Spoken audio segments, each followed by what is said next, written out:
Hey everybody, this is Paul Tamayo for Kotaku.com, and today I'm taking you through the first few minutes, at least, of Telling Lies, the newest game from creator Sam Barlow, as seen there on the screen.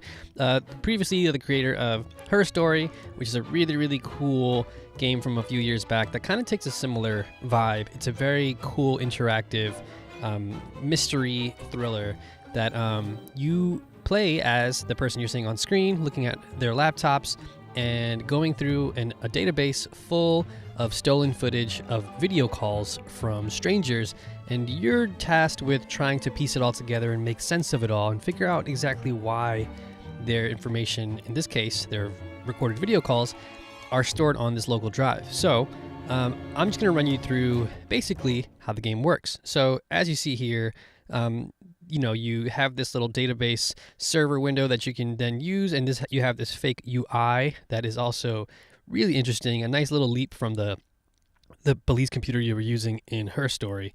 But yeah, so you'll see here you can even play some solitaire if you wanted to pass the time. You can go ahead and do that if you wanted. But you also have a couple of other options here. Here are your game options. You can change anything from the music down to the sound effects and the ambient sound from the background. You can also see what's on the hard drive that you've plugged into the computer.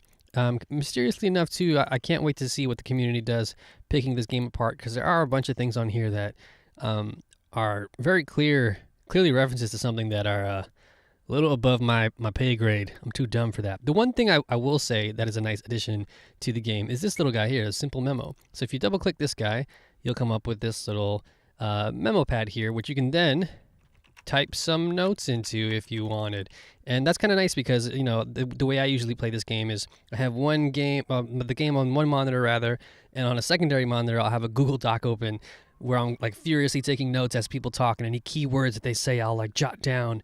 But you'll see in a second why you might not even need to do that in some cases. But I'm a little bit of a, I don't know, I'm a little over kill with that kind of stuff, so I will jot everything down because I don't want to miss anything. But in this case, our main character has typed in love, so if we type search, or if we hit search rather, you'll see you'll hear the sort of hard drive in the background loading, and we can click on a video. So in this case, let's try this one out.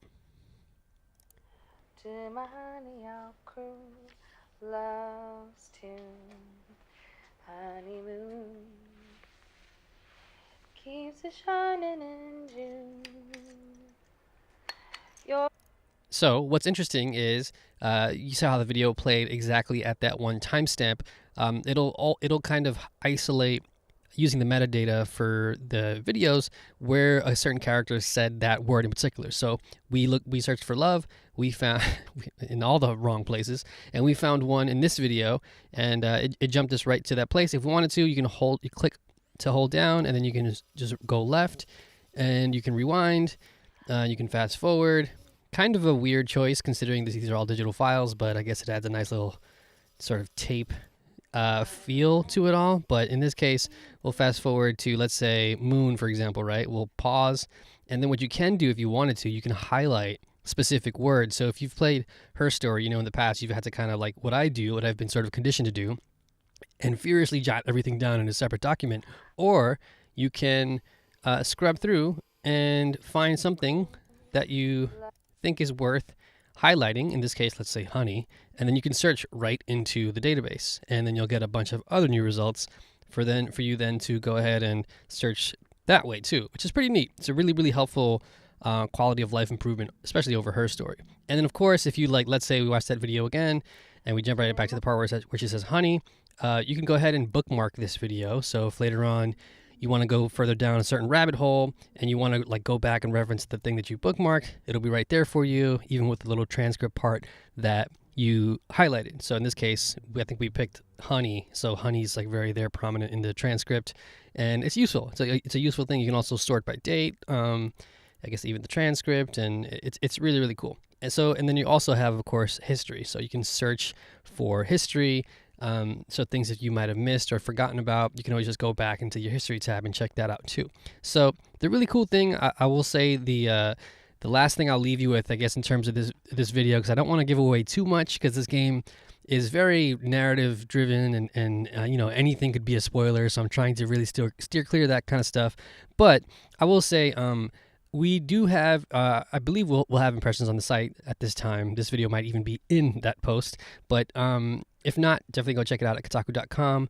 But there is a lot of interesting things at play here. I've completed the game at least twice, 2 full cycles. I've seen 2 different individual endings, and it kind of asks you to go back to it and just pick apart even more stuff, tease out more stuff. So just to give you an idea, I played around a little over 5 hours or so, and I finished it in like 1.5 sittings, and I was able to get one ending. And at the end of the game, it'll have a document that tells you who you focused on, and how much of the footage you've actually seen. And in my case, having spent a little over 5 hours, the game told me I just watched under just half of the content that was on the drive. So there is a lot to come back to and tease apart. I still want to do that over the course of the next week or so. So expect a little more coverage as time goes on. I will definitely be talking about this a little bit more. So yeah, hope that was a quick little preview for you guys to check out Telling Lies. This comes out on Friday for PC, Mac, and iOS. So yeah, let me know what you think, and I'll see you guys around. Peace.